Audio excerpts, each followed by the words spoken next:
Ընկույզ Վահանաձև գեղձի համար հրաշք դեղամիջոց եւ ոչ միայն վահանաձև գեղձի, այլ միկրոէլեմենտների հզոր քանակություն նաեւ օրգանիզմի համար։ Իհարկե այս պահը պետք է օգտագործել, որովհետեւ ընկույզը չափից ավելի առողջ արար է։ Տեսեք, ամբողջ սիրուն տանում ենք, չորացնում ենք, օգտագործում ենք, մեկ թեյի գթալը 200 գրամ եռացար ջրի մեջ լցնում ենք եւ ունենում այս հրաշք բաղադրությունը, այս հրաշք թուրմը, որը շատ առողջ արար է։ Այն տերևները նույնպես պարունակում է յոդ, իհարկե ուզում եմ ասել, իսկ պտուղը հենց կանաչ, մենք պոկում ենք, այնպես ենք անում, որ այն չվնասվի, լցնում ենք տարայի մեջ 3 կիլոգրամանոց ապակյա տարայի մեջ եւ եթե 3 մասը բաժանում ենք 4 մասի ապակյա տարան, 3 մասը լցնում ենք այս ընկույզը,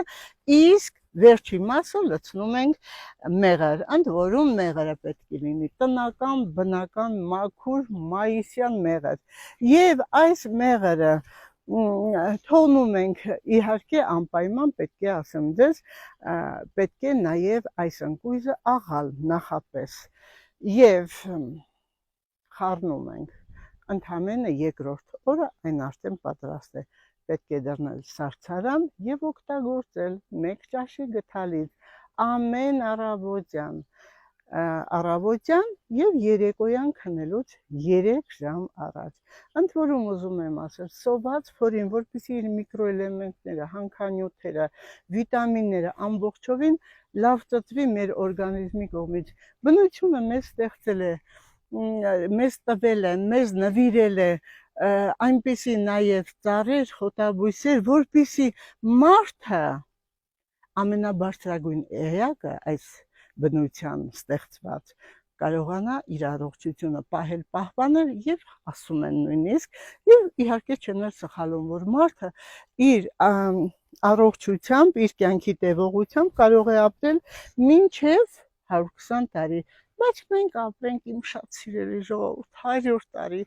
գոհ կլինենք, բայց ապրենք առողջ, երջանիկ եւ որակյալ, որովհետեւ այս ուրախությունը, այս երջանկությունը, որ մենք ապրում ենք, ոչ մի էակ չի կարող դա զգալ։ Լինենք իրար հետ գեղեցիկ հարաբերության մեջ, ձեր մեկնաբանություններին եմ սպասում, իմ շատ սիրելի ժողովուրդ, ասեք, պատրաստ եք օգտագործելու այս իմ հրաշալի թուրմը, կլինեք շատ առողջ։